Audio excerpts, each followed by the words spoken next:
This is 5 on your side at 6. Focused on you. More security coming to Wentzville school board meetings. After threats of violence, the board approved bringing on an extra officer. That decision at a meeting last night that lasted more than 5 hours. Good evening. I'm Brent Solomon. The measure passed with a majority vote, but there was pushback. Our Justina Coronel joins us in studio now with much more. Justina. Yeah, Brent, so not all the board members were on board with the idea to add another security officer to the mix. However, others say it's needed to have an extra level of security. We need to make change and we need to do something about it. And she means this in more ways than one. Sabrina Looney is the president of the St. Charles County NAACP. I was there last night because I've been contacted by about 17 different families about racism and the disciplinary actions that are actually taking place. That was just one issue brought up at the Wentzville School Board of Education meeting Thursday, along with other matters like policies for students who are transgender. At the end, board members approved a second security officer at their monthly meetings, pointing to threats and growing safety concerns. Aye. The measure passed with a 4-2 vote in favor of 2 officers present at each meeting. 2 board members didn't agree. Words don't constitute violence. When someone's angry, this is literally part of the process of governing. The board president pushed back. Words don't hurt. There have been instances where those words are a threat of physical violence. Even while this was happening, an argument took place in the crowd. Officers, please help with this situation. I'm not surprised by that. I think that with the climate that we see and with some of the vitriol that is going on within this district in particular, I think it is needed. There are current threats right now made to our board members. Dr. Gary Ritter, dean of the School of Education at St. Louis University, says this hostility seems to be growing. The pandemic is one thing that made parents a little more aware of what's going on. And whenever you're aware of what's going on, you might have more questions. On top of that, all of these culture war issues. Ritter encourages public discussion that is meaningful and solution-based. Looney hopes that's the move for the sake of the students. For me, the kids are the ones that are being hurt. The families are the ones that are being hurt. And I think that the more and more we dig deeper into it, it really does divide us because the ones that are being affected are our children.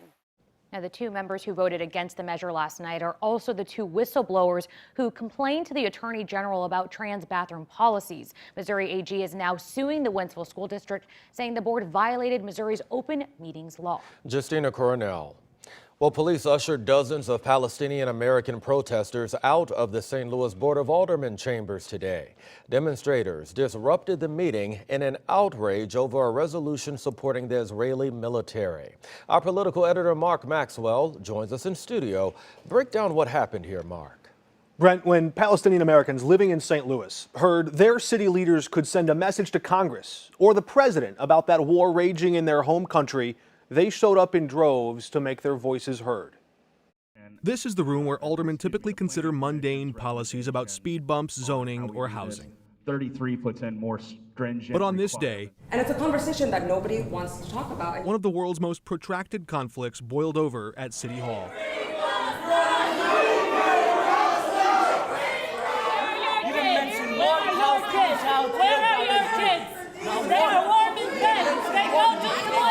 Police ultimately ushered dozens of Palestinian protesters out of the chambers.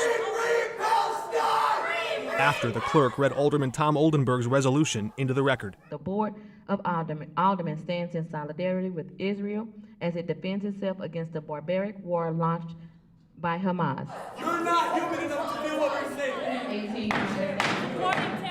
Shame on you, Alderman Oldenburg. See, he mentioned the barbarism and the heinous crimes and the terrorist Hamas, but he didn't once mention the Palestinians killed by the Israelis. He even went as far to mention the Palestinians killed by Hamas, but he didn't mention the Palestinians killed by Israeli. The words alone would have been just that.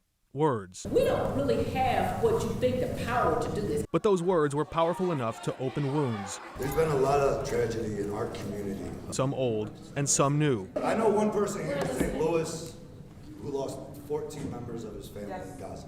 After tempers flared, Oldenburg apologized, saying he regrets the pain and tension his resolution caused. And we want you to speak. 7 of the 14 members of the board stayed behind to hear them out. This is the first alderman meeting I've ever been to. Omar Badran urged city officials to call on Congress and the president to support a ceasefire. You don't have the moral conviction and courage to stand up in a situation like this. then I think you don't even really deserve a position in any elected office. 3 separate resolutions express varying degrees of support or sympathy for Israel and civilians killed by Hamas and Israeli fighters in that area. Those resolutions advanced to a committee where members of the public can soon come and testify about how those messages might impact them and their families. Also, Alderman Oldenburg said today's eruption caused security concerns in the chamber, something he laid at the feet of Board of Aldermen President Megan Green. Very interesting, Mark. Thanks. General Motors making a new offer today in an effort to end the United Auto Workers strike. Workers at the GM Wentzville plant have been on strike for 5 weeks. GM says the offer would make members some of the highest paid, best compensated auto workers in the world. It would raise pay for most of the workforce to $40.39 an hour by the end of the 4-year contract. That's a 23% increase. The UAW has been seeking a 36% raise over the 4 years. UAW President Shawn Fain says he believes the union can do better if they hold out longer. Right now, children are playing on 2 new basketball courts in Tower Grove Park. The city removed courts in the 1980s because of crime concerns. 5 on your side's Robert Townsend reports from South St. Louis. These are the new basketball courts here at Tower Grove Park in South St. Louis, and as you can see, these kids couldn't wait to show off their moves. Yeah, it would be fun. I can ride my bike down here. 13-year-old Roman Thomas is excited to see the new basketball courts finally open at the South City Park. He was just one of hundreds of kids, parents, and city officials flocking here this afternoon to celebrate the basketball courts' grand opening.